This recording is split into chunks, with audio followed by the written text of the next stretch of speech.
नमस्कार दोस्तों, स्वागत है आपका अपने चैनल एग्ज़ाम टैलेंट प्लस में।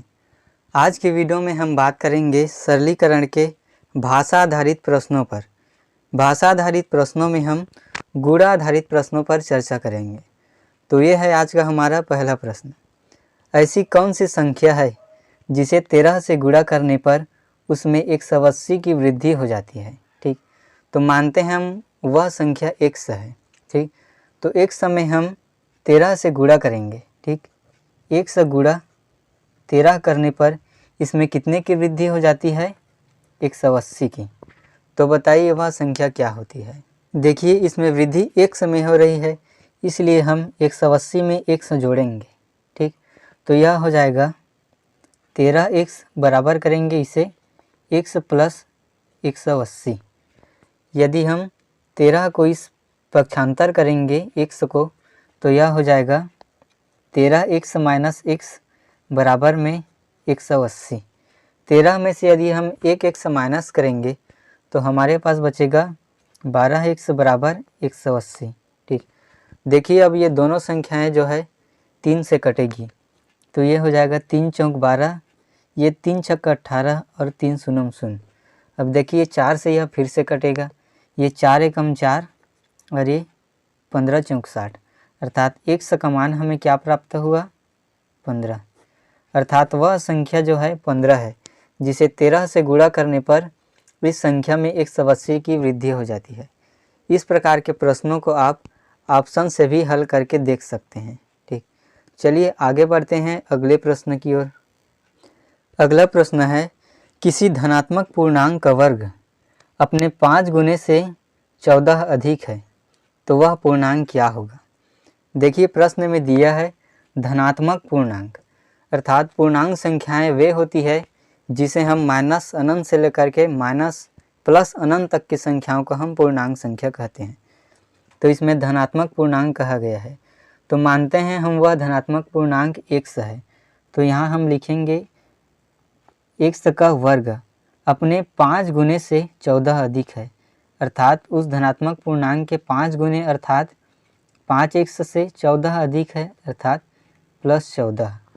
देखिए हम इन दोनों को पक्षांतर करेंगे तो ये हो जाएगा x का वर्ग, ये दोनों माइनस में बदल जाएंगे, माइनस 5x माइनस 14 बराबर में 0।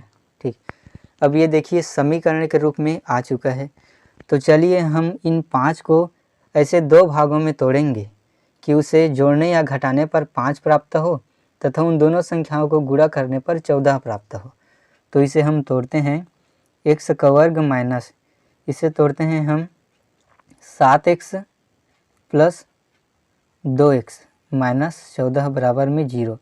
आप इन दोनों को यदि 7 में से 2x से जाएगा तब बचेगा माइनस 5x, और 7 और 2 को गुणा करने पर हमें 14 प्राप्त होगा। चलिए आगे बढ़ते हैं।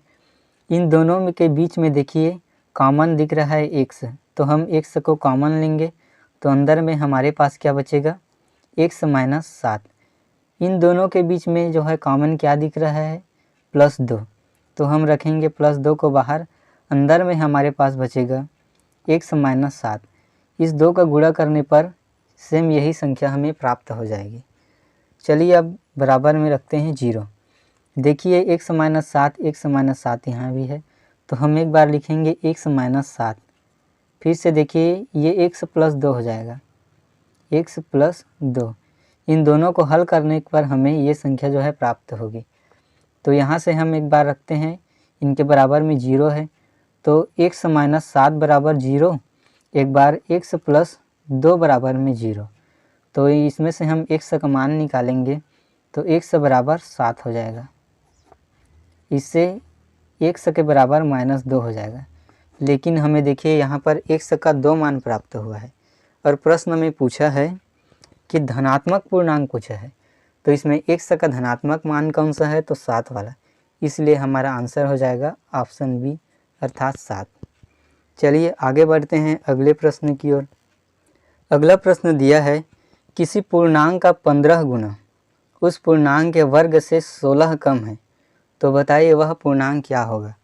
मानते हैं हम वह पूर्णांक होगा x, तो पूर्णांक का 15 गुना अर्थात 15x उस पूर्णांक के वर्ग से, अर्थात x के वर्ग से 16 कम है, अर्थात -16 लिखेंगे।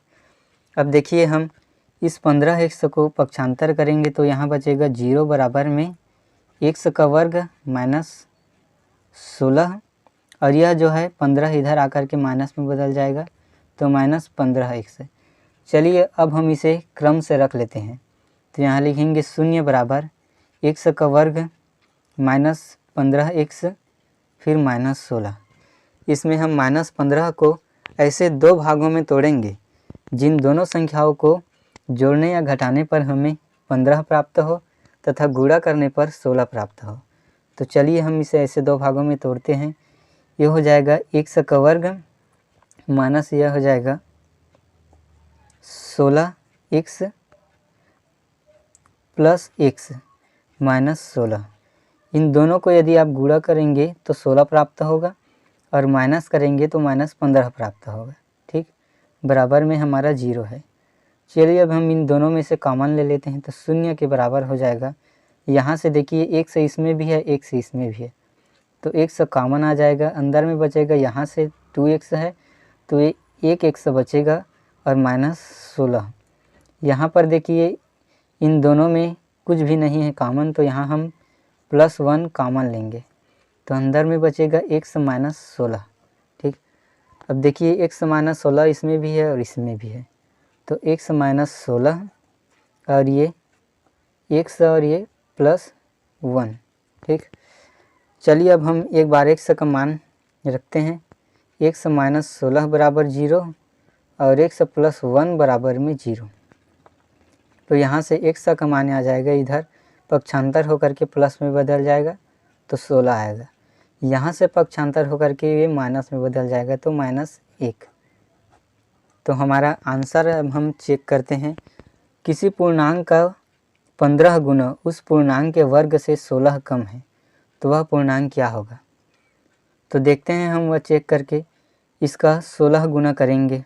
ठीक, किसी पूर्णांक का 15 गुना, वो पूर्णांक का मान आया है हमारा 16, तो 16 का 15 गुना उस पूर्णांक के वर्ग है, अर्थात 16 के वर्ग से 16 कम है। ठीक, तो चलिए हम इसका आंसर चेक करते हैं। इन दोनों का गुणा करेंगे। 15 का गुणा यदि हम 16 के साथ करेंगे तो हमें प्राप्त होगा 240, बराबर में 16 का वर्ग होता है 256, माइनस करेंगे 16 को। ठीक, तो यहाँ पर आया है 240 बराबर 256 में हम 16 माइनस करेंगे तो यहाँ भी आएगा 240, अर्थात हमारा आंसर जो है कितना हो जाएगा 16, ऑप्शन सी। उम्मीद करता हूँ यह वीडियो आपको पसंद आया होगा। मिलते हैं अगली वीडियो में, तब तक के लिए जय हिंद जय भारत।